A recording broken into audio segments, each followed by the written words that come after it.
दुखरे भांगी पड़िछंती हास्य अभिनेता नालिआंब।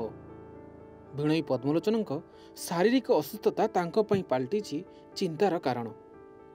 चिकित्सा पई से प्रथमे भद्रक मेडिकल और परे भुवनेश्वर एक घरोई हॉस्पिटल किम्स रे चिकित्साधीन अछंती।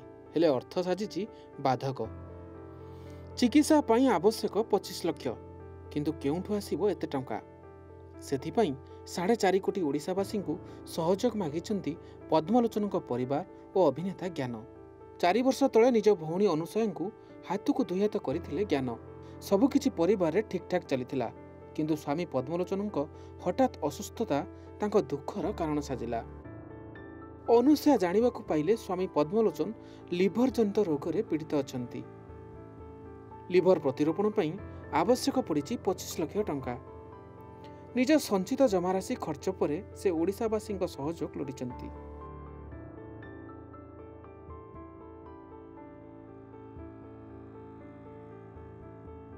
माने लिभरटा ना पाखापाखि डैमेज, तेणु मु तो मोर सुटिंग कार्य व्यस्त थाए। जो भौणी मत फोन कर कहले भाई एमती असुविधा है आउ मो पक्षे संभव नुह।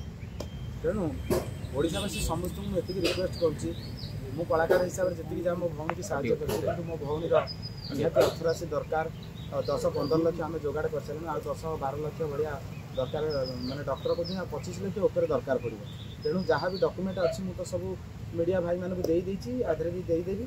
तेणु निश्चित हिसाब से अर्थ राशि ओडिशावासी नितांत आवश्यक बोली मुझे मन करुँची। कहीं गोटाए काठी तो काम करनी, किसी काठी मिसवा दरकार। मुझे ओडिशावासी किसी करी किसी हसई मुहर हस देती निश्चित रूप से मो भौणी हसब। यहाँ हूँ मोर विश्वास। देखो मुझे जन तो कमेडियन सब हसौची, किंतु यही कथा मत मर्माहत करेणु सी मो भौणी ओडिशावासी भौणी। बाकी दुनिया से केमती हसब आ मन हस आसब। तेणु आपण मान साहाय्य नितांत आवश्यक मन कर निश्चित हिसाब से साहाय्य करेंगे। मु द्विमत अच्छी। खाली सेतिकी नुहे, एहारी मध्यरे अनुसयाଙ୍କ कोଳରେ जन्म नेइछि आउ एक शिशुपुत्र। बोझ उपरे नलिता बिड़ा भली पद्मलोचन और अनुसयाଙ୍କ जीवन रे घटी जाइछि कलाबादल।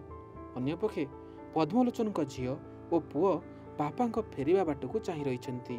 केबे सुस्थ हेबे पद्मलोचन और केबे पुणी भौणी अनुसयाଙ୍କ जीवन रे फेरिबा सुख, ताहा समय ही कहिबो।